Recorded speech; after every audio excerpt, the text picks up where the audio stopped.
My family spent years telling me I am worthless until Drama left me her $50 million company, and not them, she left it all to you. Madison's voice cut through the silence of the attorney's office. Dad worked in that company for 30 years while you were off finding yourself, and now you get everything. I gripped the leather armrest, feeling the eyes of my entire family burning into me. 5 minutes ago, I was Olivia Chen, the family disappointment. Now I was apparently worth $50 million. There must be some mistake, I said, glancing from the attorney's impassive face to my father's ashen one. No mistake, Miss Chen. Your grandmother was quite clear. The controlling interest in Chen Enterprises and the family estate passed to Olivia with conditions. The funeral had been that morning. I'd stood in the back, the prodigal granddaughter who'd fled to New York 5 years ago. I came back not expecting forgiveness, just to say goodbye to the one person who never demanded I become someone I wasn't. My mother's fingers trembled around her handkerchief. This is your doing, she said, her voice barely audible. All those secret visits while we were running the business. Secret visits. My father's head snapped toward me. I stared at my sensible black heels, the only appropriate shoes I owned for a funeral. I visited Gran every month for the past 2 years. Madison stood up, her designer dress shifting elegantly with her movement, while asking for money, no doubt. Actually, Mr. Harrington, interjected Mrs. Chen's notes indicate Olivia was the only family member who never asked for financial assistance during her visits. I watched my perfect sister's face crumple in disbelief. Madison, Harvard Business School graduate, married to her college sweetheart, mother of 2 Instagram perfect children, was supposed to be the heir apparent. This is ridiculous, Dad finally spoke, his voice strained. Olivia knows nothing about running a business. She's a photographer who can barely pay her rent. The attorney removed another document from his folder, which brings us to the conditions. Olivia must reside at the family estate for 1 year and work within Chen Enterprises during that time. If these conditions aren't met, everything passes to the contingent beneficiaries. My family's expressions transformed instantly from shock to calculation. 1 year, I repeated. Yes, your grandmother's notes suggest she wanted you to have an opportunity to reconnect with your family and understand the business before deciding its future. As we left the office, Madison grabbed my arm, her manicured nails digging in just enough to hurt. This isn't over, she hissed. You have no idea what you are walking into. Looking into my sister's eyes, I didn't see grief for our grandmother.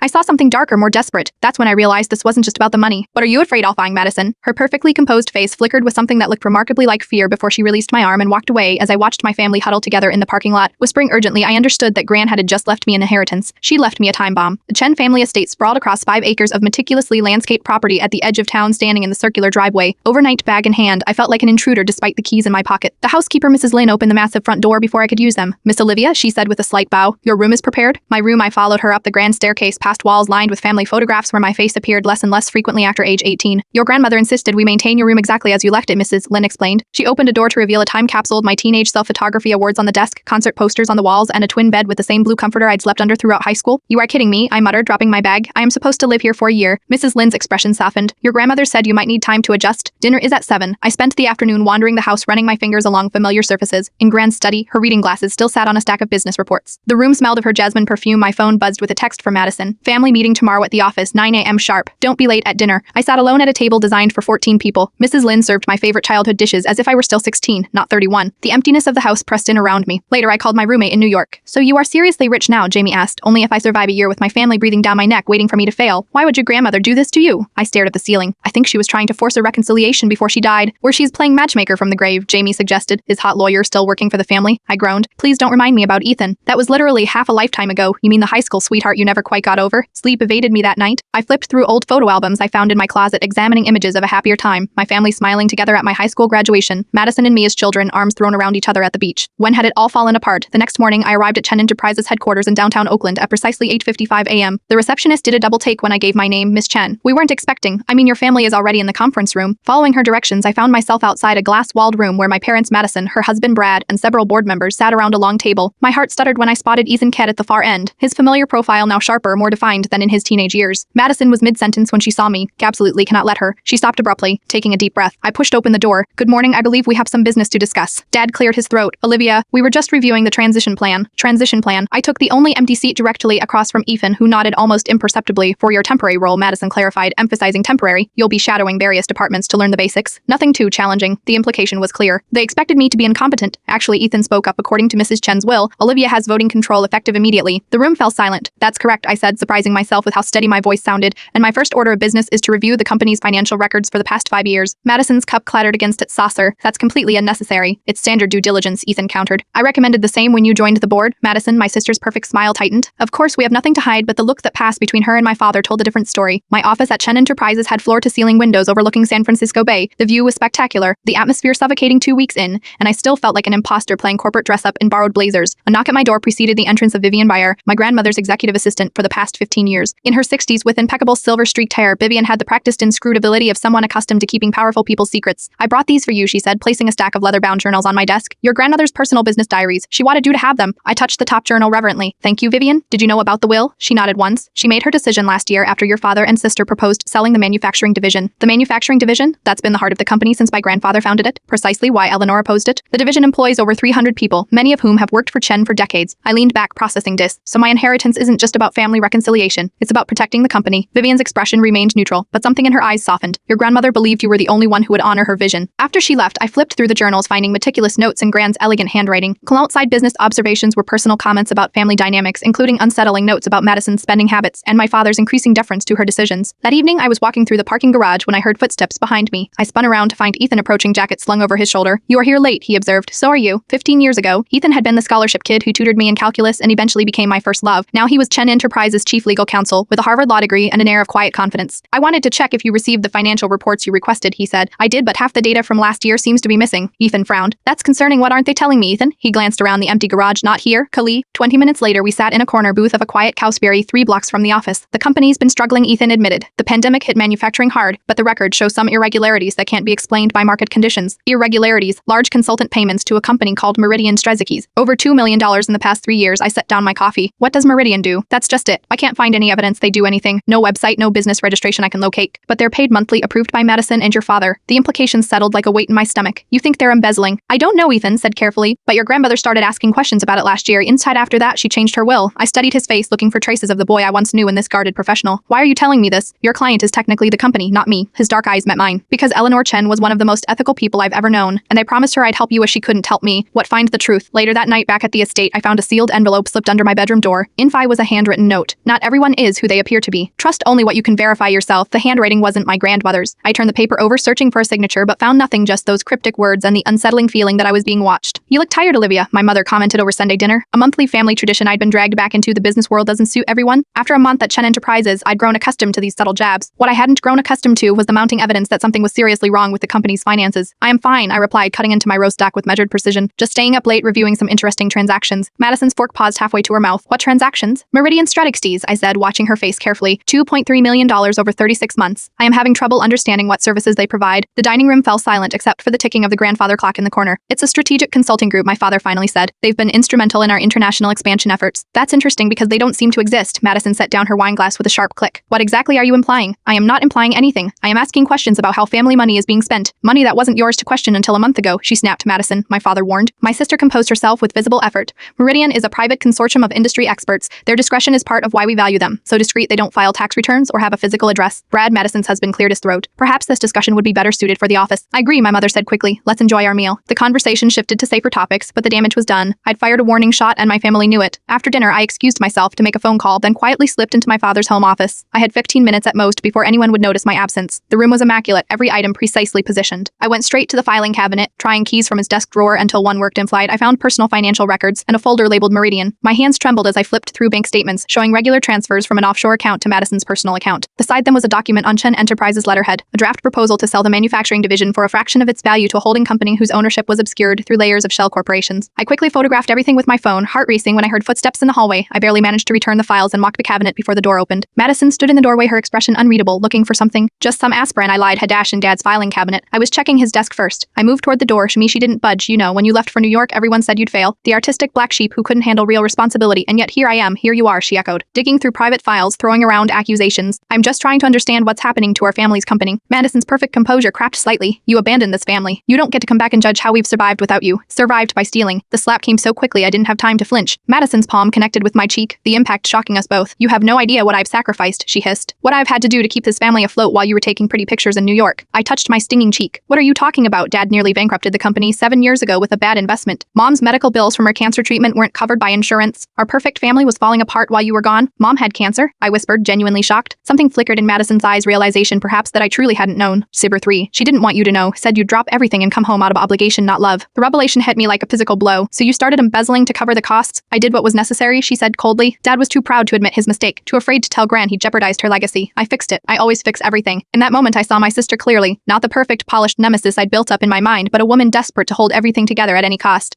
And now you were selling off the manufacturing division, pinning hundreds of people out of work? Madison's laugh was bitter. Now you sound like Gran. Some sacrifices are necessary for survival, Olivia, but you wouldn't understand that, would you? You've always had the luxury of walking away. She turned to leave, then looked back. I've worked too hard to save this family to let you destroy it now. Remember that. As her footsteps faded down the hall, I leaned against the desk, processing everything I'd learned. The perfect sister, the family hero, had been slowly dismantling our grandmother's legacy piece by piece, convinced she was saving saving it. What Madison didn't know was that I already had proof, and I just sent it to Ethan. These documents are damning, Ethan said, spreading the evidence across his kitchen table. Clear financial fraud, misappropriation of company funds, potential tax evasion. It was Saturday morning after my confrontation with Madison. I'd barely slept, finally calling Ethan at dawn to meet somewhere private. I still can't believe my mother had cancer and nobody told me, I said, staring at my untouched coffee. Ethan's expression softened. She and your mother argued about it. Gran knew everything, didn't she, about the embezzlement, the plan to sell the manufacturing division she suspected. That's why she changed her will to give you time to uncover the truth yourself? I rubbed my temples. What am I supposed to do now, turn my own family into the authorities? Before Ethan could answer, his phone chimed with a message. He checked it, frowning. It's Vivian, she says. Here is an emergency board meeting being called for Monday morning. What? Why wasn't I notified? Madison must be making her move, he said grimly. We need to get back to the office. At Chen Enterprises, the weekend security guard waved us through with barely a glance.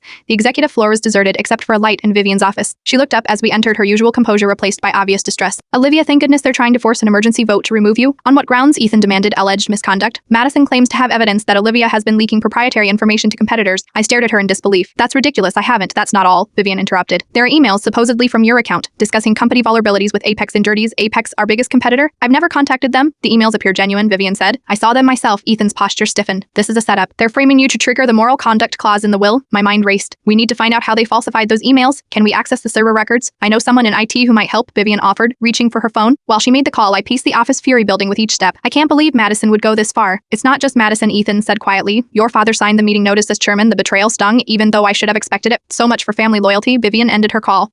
Noah from IT will meet us in the server room in 15 minutes. As we waited for the elevator, Ethan's hand brushed mine. We'll fight this, Olivia, I promise. The accidental touch sent an unwelcome jolt through me, a distraction I couldn't afford right now. In the basement server room, Noah, a nervous young man with thick glasses, showed us what he'd found. These emails were definitely sent from your account, Miss Chen, but the access point was unusual. They were sent from inside the building, but not from your computer. Can you tell which computer was used? Ethan asked. Noah hesitated. Yes, but it was Miss Ayer's workstation. I turned to Vivian, who was standing near the door. Her expression remained impassive. Perhaps someone used my computer without permission. The Tybe and Sam show the emails were sent Tuesday afternoon between 2 and 3 p.m. Noah continued. According to the building's security system, your ID card was used to access your office during that time. Miss Indomitable silence filled the room. I searched Vivian's face for any sign of explanation, finding only calculated neutrality. There must be some mistake, I insisted. I'm afraid there isn't, came Madison's voice from the doorway, where she stood flanked by 2 security guards. Vivian has been working with me for months. I looked back at Vivian, disbelief turning to understanding as her expression transformed from concern to cold determination. You were supposed to stay in your office, she said to me. You weren't supposed to find the server records. The betrayal hit me like a physical blow. Why? Gran trusted you. Eleanor was destroying the company with her outdated sentimentality, Vivian said flatly. The manufacturing division is a financial drain. Madison understands business realities. And what did she promise you? Ethan asked. A percentage of the sale. Madison stepped forward. Vivian is being appointed COO once the restructuring is complete. A position she's earned through loyalty. Loyalty? I laughed bitterly. Is that what you call framing your boss's granddaughter? I call it protecting the company's future, Vivian replied. Something Eleanor failed to do by placing it in inexperienced hands. Madison nodded to the security guards. Please escort Miss Chen and Mr. Caput from the building. Their access privileges are revoked, effective immediately. As we were led to the elevator, I looked back at Vivian, the woman my grandmother had trusted for 15 years. Gran saw something in you that made her believe you were better than this. For a brief moment, Vivian's mask slipped, revealing something like regret. Then it was gone. Your grandmother was wrong about many things, she said. Guanju. They've orchestrated this perfectly, Ethan said, pacing my living room at the estate. The board meeting is tomorrow morning. With the evidence they've manufactured, they'll have you removed before you can present your findings about Meridian. After being escorted from the building, we'd spent hours strategizing, and the only place we knew wasn't bugged. The gardens behind the estate, where the fountain's white noise would mask our conversation. There has to be something we're missing, I said, flipping through Gran's journals again. Some piece of leverage she left for me. Even if we expose the Meridian scheme, Madison can claim it was necessary to save the company after your father's bad investment. Some board members might actually sympathize. I closed the journal, frustrated. What would Gran do? She'd fight, came Mrs. Lynn's voice from the doorway. The housekeeper stood there holding a sealed envelope, and she'd use this. What is it? I asked, taking the envelope. Your grandmother gave this to me before she passed. She said to give it to you if there was ever a challenge to your position at the company. Inside was a safety deposit box key and a note in Gran's elegant handwriting. For when they show their true colors, the original is always more valuable than the copy. Mrs. Lynn smiled softly at my confusion. The bank opens at 8 a.m. The board meeting is at 10. I suggest you rest while you can, Miss Olivia. At 7:45 the next morning, Ethan and I stood outside First National Bank waiting for the doors to unlock. I hadn't slept, instead spending the night poring over Gran's journals for any clue about what we might find. Whatever's in that box, Ethan said. Your grandmother believed it would protect you, or she miscalculated just like she did with Vivian. He touched my arm gently. Eleanor Chen didn't miscalculate. She knew exactly what she was doing when she chose you. The safety deposit box contained a single USB drive and another note. The original recordings, use them wisely. Recordings, Ethan wondered. Of what? 20 minutes later in his car, we had our answer. The drive contained dozens of audio files, conversations recorded in Gran's office over the past 3 years.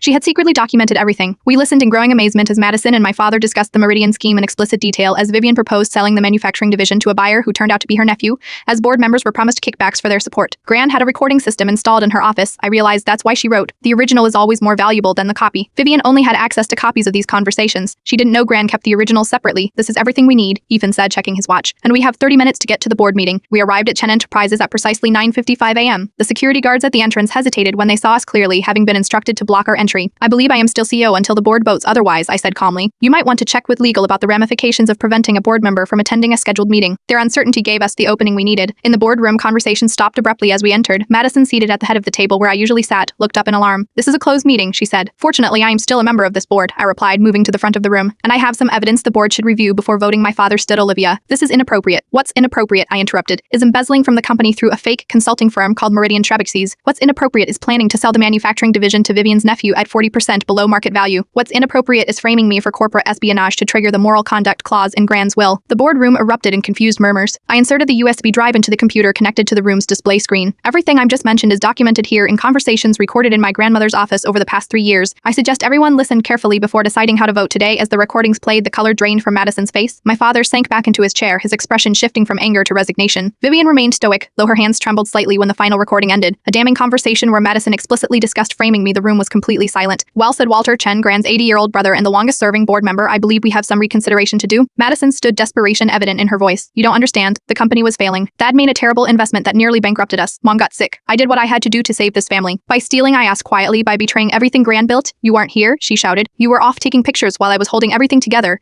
You have no right to judge me. You are right, I said, surprising everyone. I wasn't here and I am sorry about that. But what you did wasn't just wrong, Madison, it was unnecessary. Gran would have helped if you'd just been honest with her. Your sister was too proud to ask, my father said, speaking for the first time, and so was I. He looked around the room, shoulders slumped. I failed this company, I failed my family, and I've been trying to cover up that failure ever since. Walter Chen tapped his cane against the floor. I believe we should postpone today's vote and convene an emergency session of the ethics committee instead. As the board members filed out, many avoiding eye contact with my family, Madison approached me. You've won, she said bitterly. Are you happy now? This isn't about winning, Madison. It's about saving what Gran built, including the jobs of everyone who works in manufacturing. So what happens now? You turn us all into the authorities? Asked I what's left of this family. I looked at my sister, really looked at her, and saw not the perfect, polished nemesis I built up in my mind, but a woman who'd been drowning under the weight of responsibilities she never should have carried alone. I don't know yet, I answered honestly, but whatever happens, we'll face it as a family. 3 months after the boardroom confrontation, I stood in Gran's office, my office now looking out over the San Francisco skyline. The company was stabilizing under new financial controls. The manufacturing division was not only saved, but expanding. My phone buzzed with a text from Ethan. Are you sure about this? Today was the day I'd been dreading. The final hearing where the judge would decide whether to accept our settlement agreement with the sex regarding the financial improprieties at Chen Enterprises.